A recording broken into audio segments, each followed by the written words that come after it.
नमस्कार मेरे प्यारे दोस्तों, मैं पीके मिश्रा आपके अपने चैनल RWP एकेडमी में आप सभी का स्वागत करता हूं। हम इतिहास के क्लास में हमारा जो चैप्टर था वैदिक सभ्यता का था। इससे पहले जो है क्लास में हमने वैदिक सभ्यता में ऋग्वेद का अध्ययन किया था। ऋग्वेद में फिर इसके बाद नहीं, ऋग्वेद तो हमने अभी चल ही रहा है। ऋग्वेद के पहले भी हमने पढ़ा था वेदों के ब्राह्मण ग्रंथ, आरण्यक ग्रंथ, उपनिषद ग्रंथ।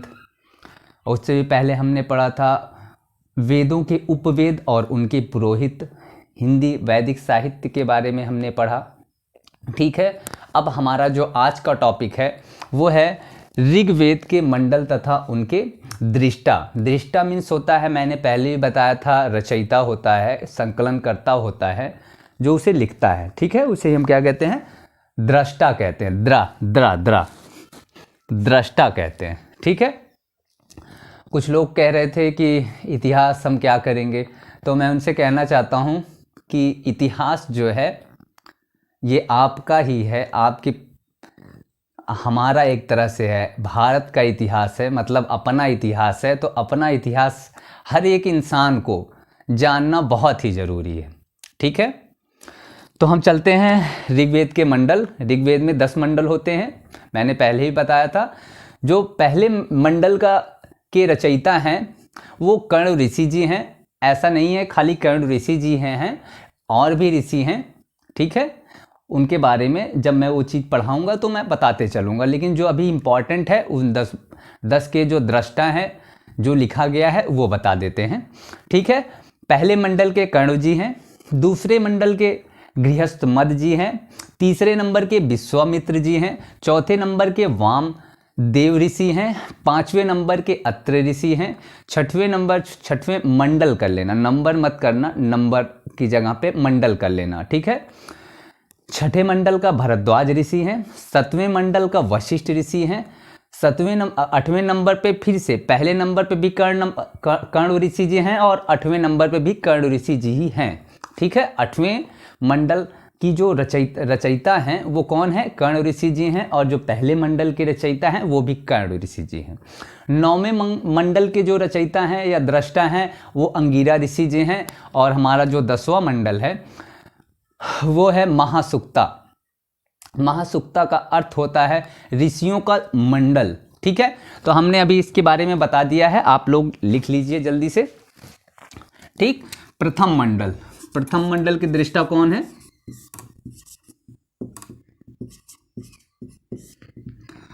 प्रथम मंडल के जो दृष्टा हैं वो कर्ण ऋषि जी हैं। कौन है? कर्ण ऋषि जी हैं। ठीक है, हमारे जो द्वितीय मंडल है, द्वितीय मंडल ऋग्वेद का दूसरा मंडल। ठीक है, दूसरे मंडल की जो रचना की है वो किसने की है? मैंने बताया था गृहस्थ मद ऋषि जी, गृहस्थ मद ऋषि। ठीक है, तीसरे मंडल, तृतीय मंडल या फिर तृतीय मंडल, तृतीय मंडल के रचयिता भी मैंने बताया था विश्वामित्र जी, विश्वामित्र ऋषि कर लीजिएगा सब में। ठीक है, चौथे मंडल या चतुर्थ मंडल भी कहते हैं, चतुर्थ मंडल या चौथे मंडल। चौथे मंडल का मैंने बताया था वामदेव ऋषि जी हैं, वामदेव ऋषि जी। चौथे मंडल की जो रचना की है या चौथे मंडल के जो दृष्टा हैं या चौथे मंडल के जो संकलन करता हैं, रचयिता हैं, वो कौन है? वामदेव ऋषि जी। पांचवा मंडल या पंचम मंडल,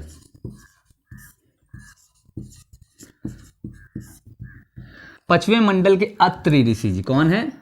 अत्रि ऋषि जी हैं।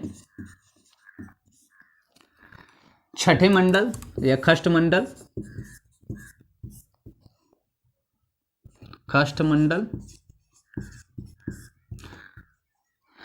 मंडल के जो रचयिता हैं भरद्वाज जी, भरद्वाज ऋषि जी,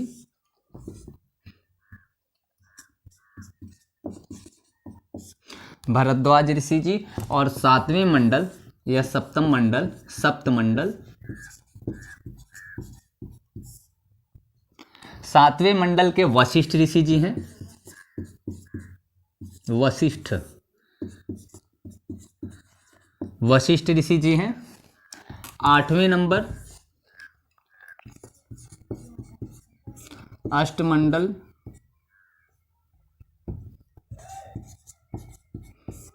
आठवें मंडल के फिर से जो है कर्ण ऋषि जी हैं।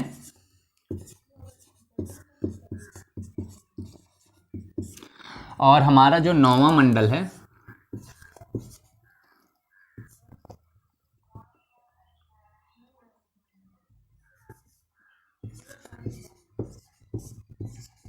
नवम मंडल या नौवां मंडल, ठीक है, अंगीरा ऋषि जी हैं। कौन है?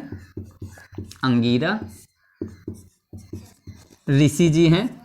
और हमारा जो 10वां मंडल है, मैंने पहले ही बताया था कि पहला मंडल और 10वां मंडल जो है वो सबसे नवीन है या सबसे बाद में लिखा गया।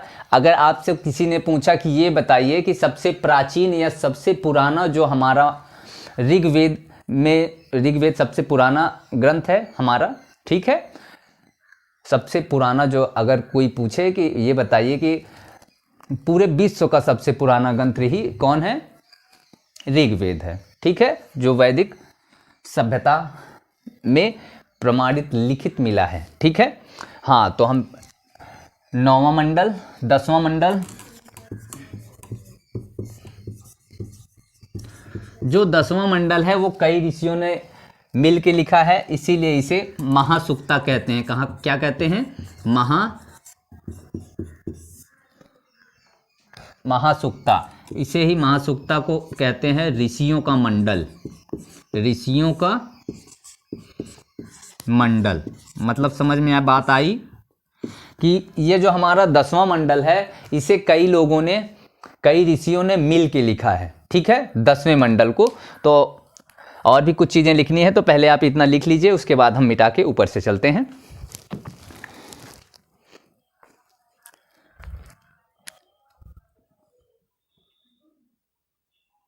चलिए मिटाते हैं, ठीक है। अब नोट, ऊपर से नोट लिख लीजिए। ये चीज़ें आपको याद रहनी चाहिए क्योंकि कभी भी पूछ सकता है, ज़्यादातर एग्जामों में पूछ ही लेता है।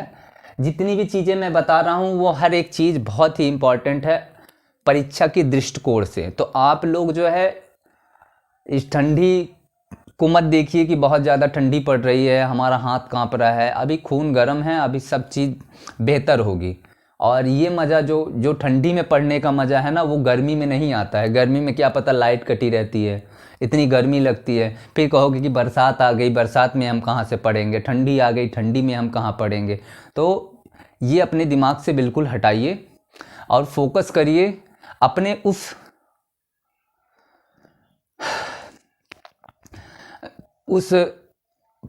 अपने लक्ष्य की तरफ बढ़िए, ठीक है, अपने लक्ष्य की तरफ फोकस करिए, ठीक है। तो हम आगे चलते हैं। ये हमारा था ऋग्वेद के मंडल तथा उसके दृष्टा, ठीक है, जो रचयिता थे उनके बारे में मैंने बता दिया है। एक बार और जानना चाहो तो प्रथम मंडल के कर्ण जी, द्वितीय मंडल के गृहस्थ जी, तृतीय मंडल के विश्वामित्र जी, चतुर्थ मंडल के वामदेव ऋषि, पांचवें मंडल के अत्रि ऋषि, छठवें मंडल के भरद्वाज ऋषि, सातवें मंडल के वशिष्ठ ऋषि, सातवें मंडल के वशिष्ठ जी हैं, और छठवें मंडल के भरद्वाज। मैंने 2 बार छठवें मंडल को बोल दिया था। षष्ठ मंडल के भरद्वाज, सप्तम मंडल के वशिष्ठ ऋषि, फिर से 8वें नंबर के कर्ण जी, और 9वें नंबर के अंगीरा ऋषि, और 10वें नंबर पे सभी लोगों ने मिलकर, कई ऋषियों ने मिलकर जो है इसे लिखा है 10वां मंडल। इसे ही महासुक्ता कहा जाता है, याद रखिएगा, ऋषियों का मंडल। महासुक्ता का मतलब होता है ऋषियों का मंडल। आगे चलते हैं, इसे मिटाते हैं हम। नोट ऊपर लिखिए, इसी में, और आगे लिखिए नोट ऊपर से। जो भी चीज़ें मैं बता रहा हूँ ज़्यादातर सब इम्पॉर्टेंट है, लेकिन जब नोट कहूँ तो ये समझ लीजिए वो इम्पॉर्टेंट से भी इम्पॉर्टेंट है, वेरी इम्पॉर्टेंट है।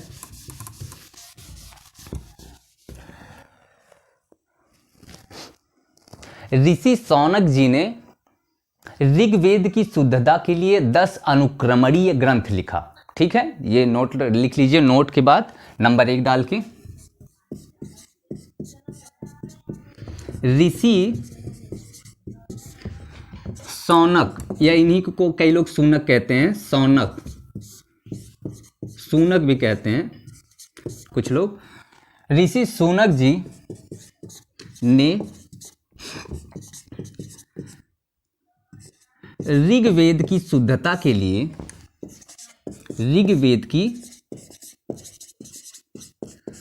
शुद्धता के लिए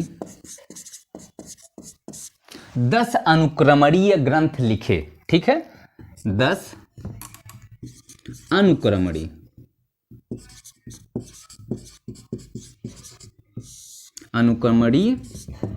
ग्रंथ लिखे। नंबर 1 हो गया। जिसकी रचना नहीं अभी तो इसके बाद, ठीक है, ये नंबर 1 डाल लीजिए।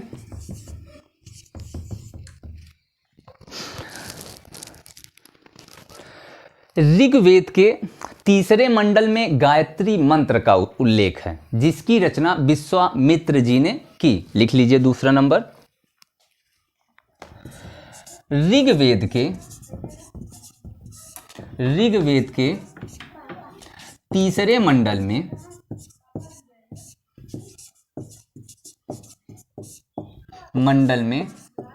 गायत्री मंत्र का उल्लेख है। किसका उल्लेख है? गायत्री मंत्र का उल्लेख है, जिसकी रचना विश्वामित्र जी ने की। किसने की? विश्वामित्र जी ने।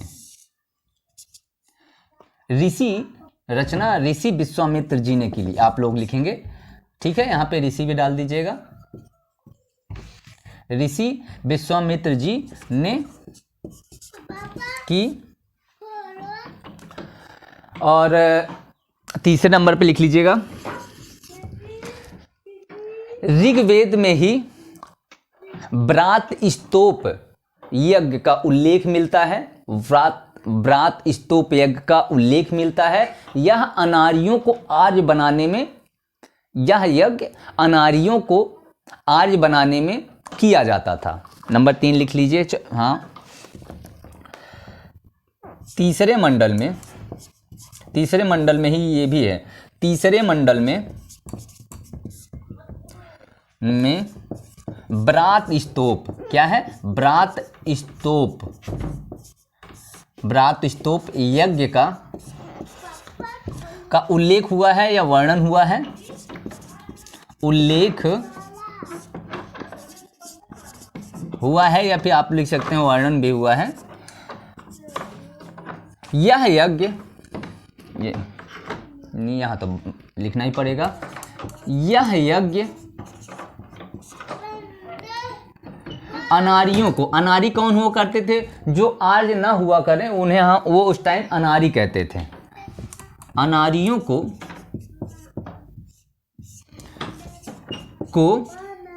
आर्य बनाने में किया करते थे। आर्य बनाने में इस यज्ञ का प्रयोग वो कब करते थे? ये बैठ कॉमे में कर लीजिएगा। को आर्य बनाने में किया करते थे या किया जाता था।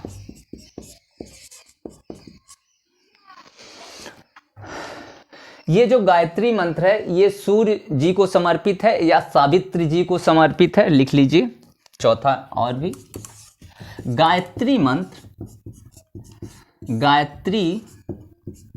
मंत्र सूर्य देवता, ब्रैकेट में सावित्री भी लिखना, सवित्री, ठीक है, को समर्पित है। और सवित्र मीन्स होता है प्रातः काल की देवी। अगर कोई पूछे सवित्र का मतलब क्या होता है, तो यहां पे लिख दे रहा हूं, प्रातः काल की देवी को क्या कहा जाता है? सवित्र कहा जाता है। प्रातः काल की देवी को क्या कहा जाता है? सवित्र कहा जाता है। अभी और आ जाएगा 5वां नंबर भी इसमें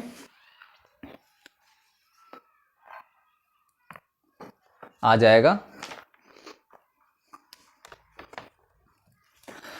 पहले जो सोम रस हुआ करता था वो हिमालय के मुजवंत चोटी से प्राप्त हुआ करता था। तो ये भी लिख लीजिए 5वां, सोम रस। सोम रस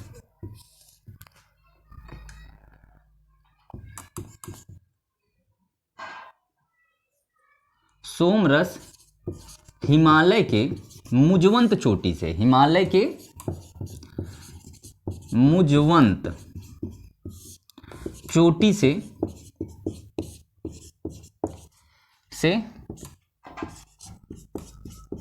प्राप्त होता था।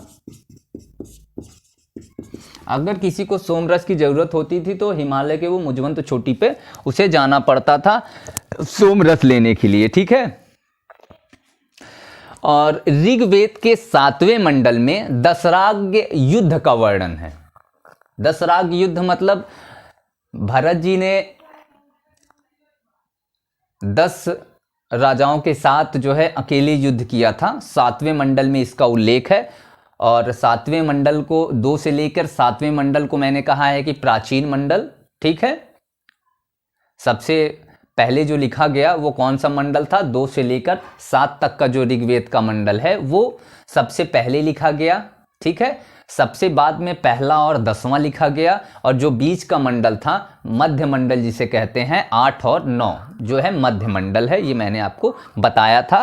तो 7वें मंडल में दशराग युद्ध का वर्णन है, लिख लीजिए 6वां। 7वें मंडल में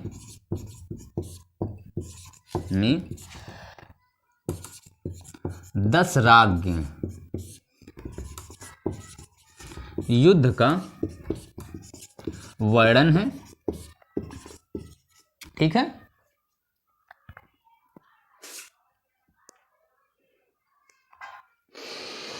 इसमें लिखना चाहो थोड़ा सा और लिख सकते हो कि 7वें और जो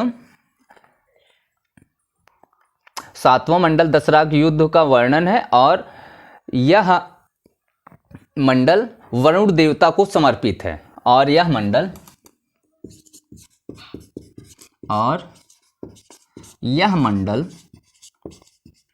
वरुण देवता को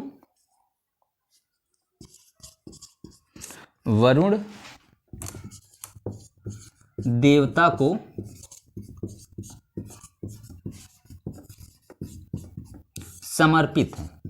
ये बातें हो गई 6, इतना ही शायद आएगा। हाँ, इतना ही आ रहा है।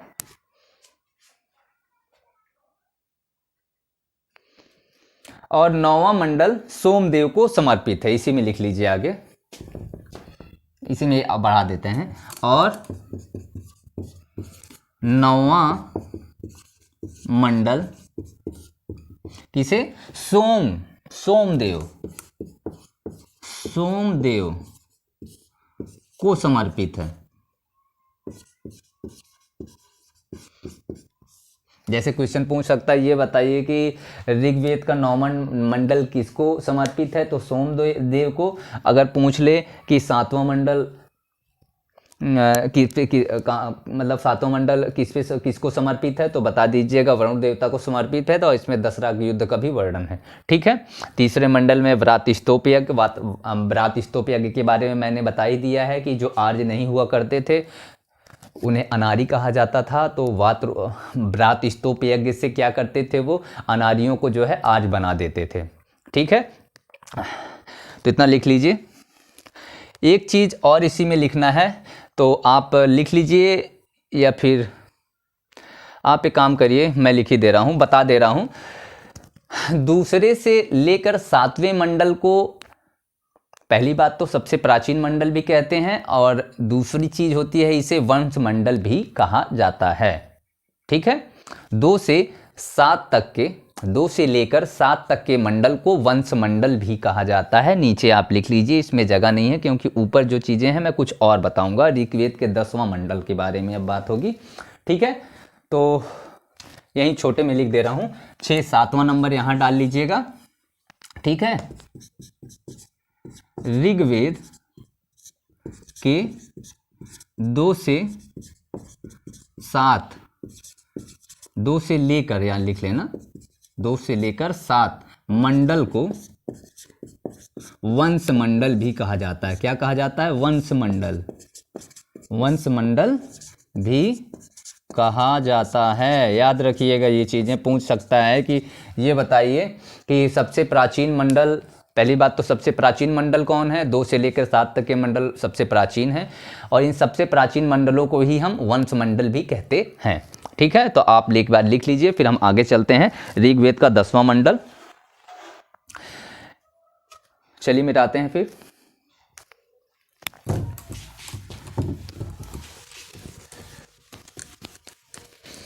अच्छा लगेगा, हर चीज़ आपको समझ में आएगी। बस आप जो है ज़्यादा से ज़्यादा फोकस अपनी पढ़ाई पे करिए, अपने भविष्य की चिंता में करिए। ये बेमतलब की चीज़ें जो हैं, बाहर 4 लोग आ गए उनसे बात करने लगे, 4 दोस्त आ गए उनके पास जाके बैठ गए, तो भैया ये ना करिए। तब आपको ठंडी नहीं लगती जब आप उनके साथ घूमते हैं। ठंडी आपको तभी लगती है जब आप पढ़ते हैं। अपने काम को हमेशा बड़ा रखने की कोशिश करिए, तभी भविष्य में आप बड़ा बन पाएंगे।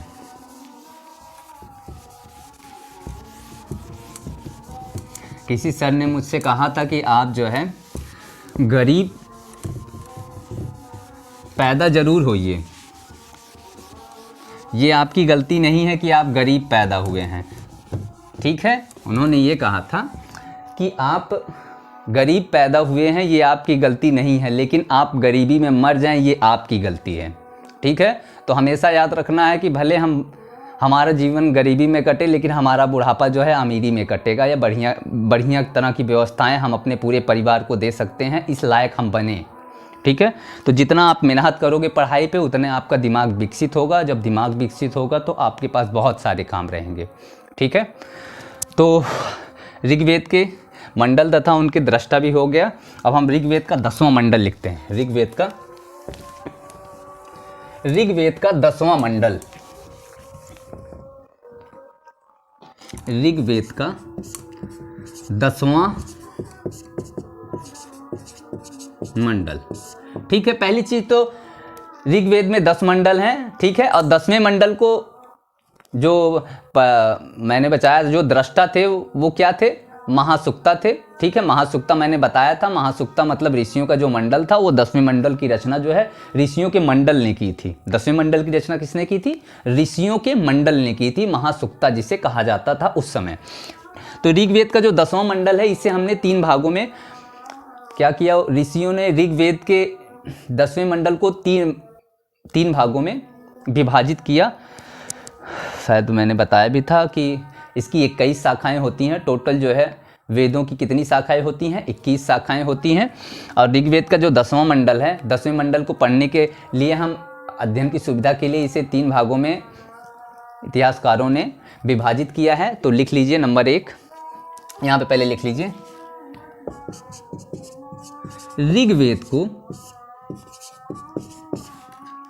ऋग्वेद के 10वें मंडल को, ऋग्वेद के 10वें मंडल को 3 भागों में विभाजित किया गया है। कितने भागों में? 3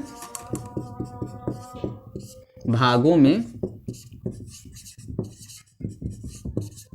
विभाजित किया गया है।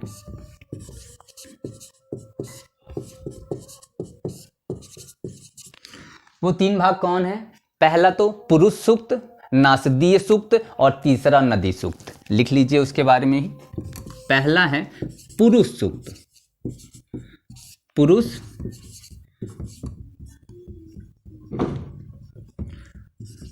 सूक्त, ठीक है। दूसरा नासदीय सूक्त, नासदीय सूक्त, और तीसरा मैंने बताया नदी सूक्त, नदी सूक्त, ठीक है। तो पहले हम पुरुष सूक्त के बारे में पढ़ेंगे। इसमें पुरुष सूक्त में वर्ण व्यवस्था का उल्लेख है। किसका? इसका वर्ण व्यवस्था, वर्ण व्यवस्था का वर्णन किसमें है? अगर आपसे पूछे कि ये बताइए पुरुष सूक्त ऋग्वेद के किस मंडल में है, तो वो 10वां मंडल है। ठीक है, 10वें मंडल को 3 भागों में तोड़ा गया है, विभाजित किया गया है, पुरुष सूक्त, नासदी सूक्त और नदी सूक्त में। इसी में पहली बार वर्ण व्यवस्था का ब्राह्मण, क्षत्रिय, वैश्य, शूद्र, विराट पुरुष, उसमें नाम लिया गया विराट पुरुष, अर्थात ब्रह्मा के मुख से, लिखना चाहो तो लिख लो, अर्थात विराट पुरुष, विराट पुरुष अर्थात आप आगे लिख लीजिएगा, ब्रह्मा के मुख से ब्राह्मण, भुजाओं से क्षत्रिय, जंघे से वैश्य और पैर से शूद्र। पहली बार शूद्र शब्द का उल्लेख ऋग्वेद के 10वें मंडल के पुरुष सूक्त में मिलता है सबसे पहली बार। लेकिन ये जो व्यवस्था, इनकी वर्ण व्यवस्था थी, ये किस हिसाब से थी? अभी मैंने ऊपर बताया था आपको, व्रत स्तोप यज्ञ करके ये अनारियों को आर्य बनाते थे। ठीक है, आर्य बनाते थे और आर्य बनाकर फिर उनको जो है कर्म के हिसाब से उन्हें ब्राह्मण, क्षत्रिय, वैश्य, शूद्र का दर्जा दिया जाता था, कर्म के हिसाब से, याद रखिएगा। पुरुष सूक्त में ही पुरूरवा, उर्वशी दूसरा लिख लीजिएगा। इसके बारे में मैंने विराट पुरुष के बारे में बता दिया है, वो आप लिख लीजिएगा कि विराट पुरुष अर्थात ब्रह्मा के मुख से ब्राह्मण, ठीक है, भुजाओं से क्षत्रिय, जंघे से वैश्य और पैर से शूद्र। ठीक है, अब पहली बार शूद्र शब्द का उल्लेख ऋग्वेद के 10वें मंडल में पुरुष सूक्त में मिलता है। ठीक है, किस हिसाब से? कर्म के हिसाब से। आप बहुत बड़ा इशू मत बनाइएगा, शूद्र कोई बुरा शब्द नहीं है। ठीक है, अच्छा लगता है मुझे कहने में। दूसरा इसमें क्या था? इसमें पुरूरवा, उर्वशी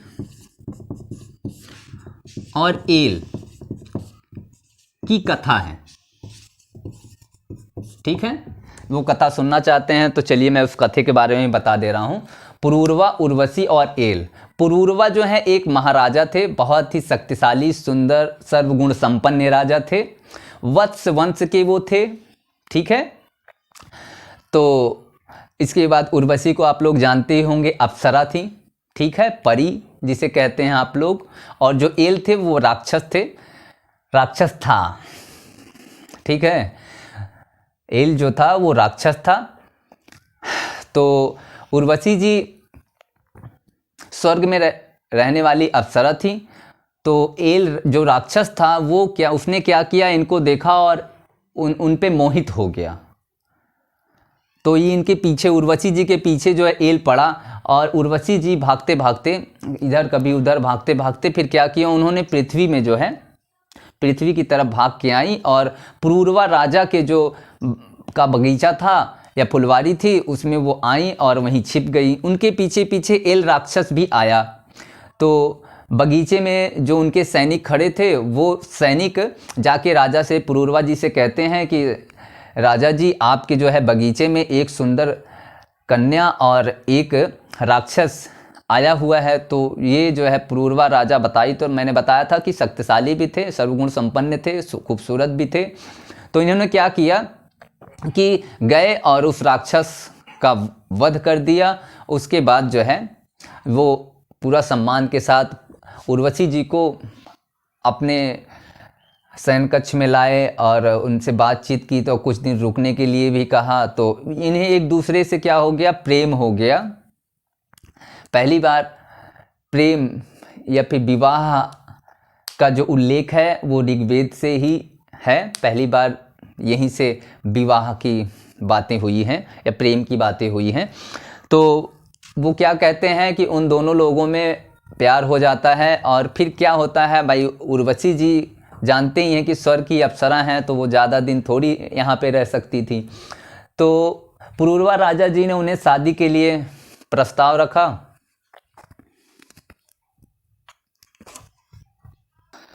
तो पुरूरवा जी जो थी, पुरूरवा जो राजा थे, तो इन दोनों लोगों में एक दूसरे से बहुत प्रेम हो गया। और पुरूरवा जी कुछ दिन बाद जो है उर्वशी से शादी का प्रस्ताव रखते हैं। तो पुरूरवा जी कहती हैं कि मैं जो है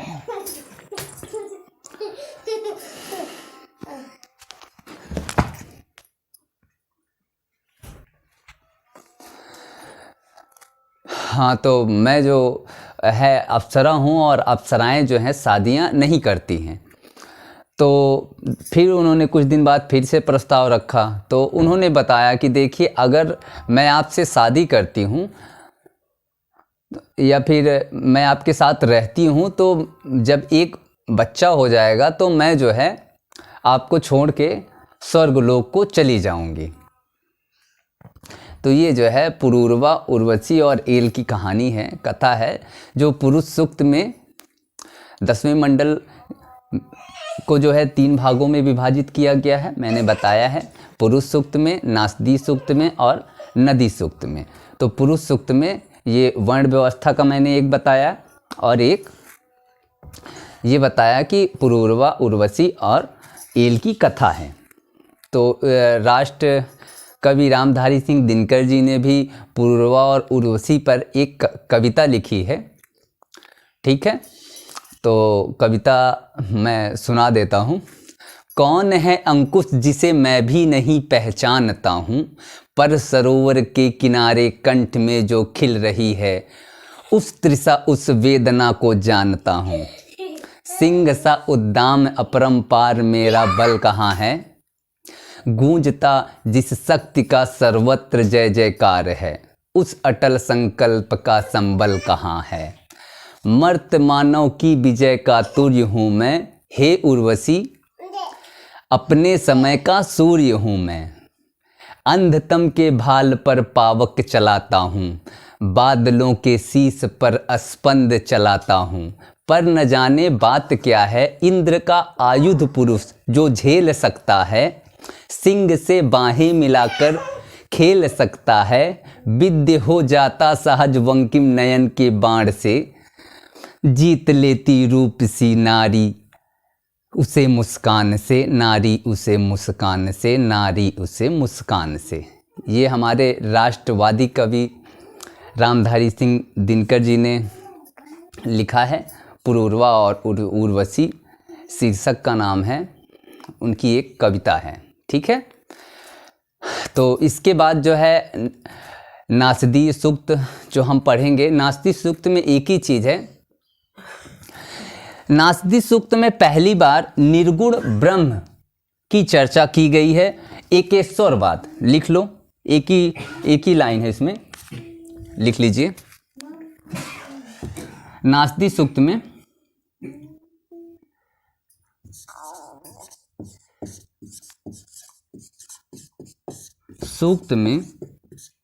नासदी सूक्त में लिखना है। ठीक है, 1 नंबर डाल लीजिएगा इसमें। इस सूक्त में निर्गुण ब्रह्म,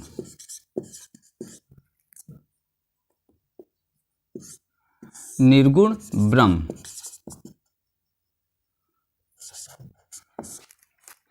या फिर इसी को एकेश्वरवाद, एकेश्वरवाद।